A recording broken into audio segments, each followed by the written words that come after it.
Hey everyone, my name is Tasia. Welcome back to my channel and to another plan with me. This week we're jumping right into it. We're doing the October monthly overview and I'm doing it a little different and I'll show you what I mean by that in just a little bit. But to start off, I'm putting the top banners down with the days of the week across the top. The nice thing about this kit is that the days of the week are separate, so if you wanted to have a Monday start or if your calendar was a little different, you can kind of switch it up. So I put those down and then I'm working through the date covers. The date covers for me are probably the hardest thing to do, and in actuality they're not that hard. It's just that my nails, they get in the way and I can't pick them up. So what I do, which makes it super easy, is I just use a pair of tweezers. And so I will do one side of my planner and I'll just pull off all the numbers for that side of the planner and just put them down just like that, and it goes so much faster. And you can put them down straight, and trust me, if you're not using tweezers, you definitely should give it a shot because it makes it so less stressful. But anyways, for the actual planner, this is what I mean when I say I was going to do something different. I thought I would take a stab at doing some hand lettering and kind of just, it's definitely different from what I usually do. I'm usually really simplistic when it comes to the monthly overview. I don't like things to be too cluttered or overwhelming. When things on my planner look overwhelming, I get overwhelmed. So I'm still going to try and keep it clean.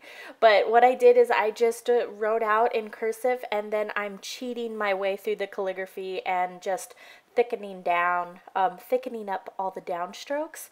And it's just a really easy way to give it that faux hand lettered with a fancy brush look. I thought about using a brush, or not a brush, but maybe I have some fancy pens, and I couldn't get myself to do it because writing directly on the planner pages gives me so much anxiety. I don't know what the problem is. And so this week I thought I would take it easy on myself and not add that added layer of stress and just write it out. I'm using a Signo ballpoint pen.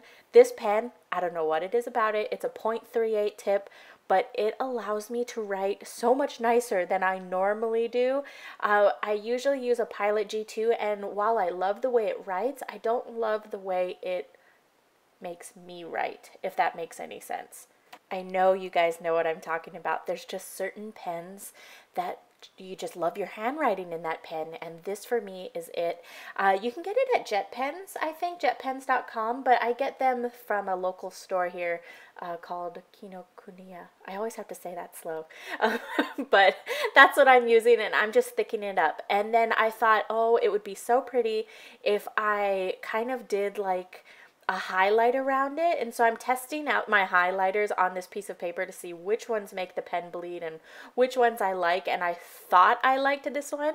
I flipped it over to the thinner side, and I swear it was a brighter orange, and I did not like it. And right about here in my mind, I'm thinking, this is a total wash. Like, this is ruined. And so I kept with it and I thickened it up, and I hated it. I didn't like it. I think I would like this style if I didn't have the October banner on the top with that more muted orange. It was having that muted orange on the top and this nice color this nice color scheme, and then this like kaplow, like bright orange. It just did not work. And so I finished putting down all of the orange, and then I was like, I'm going to take my Wink of Stella pen. For those of you who don't know, a Wink of Stella pen is really nice. It puts like a thin layer of glittery sparkle shimmer on top, and I was like, that will save it.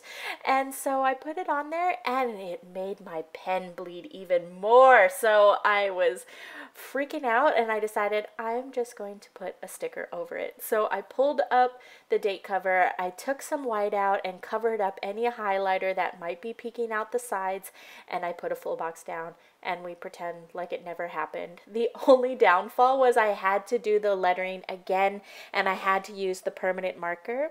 I love this permanent marker, but it's not the Signo. I just feel like I was writing a little different, but I think it turned out okay. After that, I wanted to fill in some appointments that I have. I have a recurring appointment every week at 3 o'clock with Alex, who is a guy that I'm working with. He's from Evolve Nutritional Therapy, and he's just helping me out with my diet and exercise and all that kind of fun stuff. And so we do a phone conversation every week at 3 p.m. So I put him down there, and then I made a little Happy Halloween banner on the 31st to kind of spruce up. So because I wasn't going to go with the highlighter, I still wanted to put some sort of accent color around the cursive. So I'm taking my Staedtler, is that how you say it? Staedtler, the fine, they're like a fine tip pen. You can get them at Target or online on Amazon. And I'll try to remember to link it below, but I took it and I kind of just put little shadows behind the cursive to kind of give it a bit of a pop. And I think it turned out good. It turned out a lot better than the highlighter, that's for sure. Up next, I'm putting down all of the wacky holidays. I did leave some wacky holidays out because it just was getting too cluttered. If it was falling on a day, oh, there's my head. If it was falling on a day that I already had writing on there, I didn't want to kind of smush it in there. So that's what I decided to do. I colored in Sarah's birthday. Sarah from the Prancing Doxy. She's coming up. I'm so excited. We're going to be going to a succulent thing at Al's Garden. A few of us local planner girls in the Portland area are going to this succulent pumpkin thing. So she's going to be riding the train down from where she lives up to me, and then we're going to go out, and then her husband's going to drive down. We're going to go out to the range, and it should be fun, and then they'll go home. But that is about it. I'm just going to thicken up all of the lines again. When it comes to thickening up the lines, you just need to think any downstroke is what you'd want to be thick, because if you were writing with a pen, that's how it would translate, one of those fancier pens. But yeah, so I'm just marking down that time of the month. And then I decided that I wanted to put these headers. The headers are sized to fit the regular boxes, so I trimmed them down a little bit to put on this side banner, and I broke it out into goals and then work stuff. I could not think of any goals, so I left it empty. I definitely need to fill that in. And then I took the what are these called? Payday banners, I guess. Not payday banners, bill banners. And so I put those in the planner as well. I don't know why, but I had to flip my planner upside down to get them to go straight because I wanted to start them off on that line. And then I just filled those in, and that was it. But yeah, that is it, you guys. I hope you enjoyed the video. If you did, definitely give it a thumbs up. And until next time, I will talk to you guys later. Bye!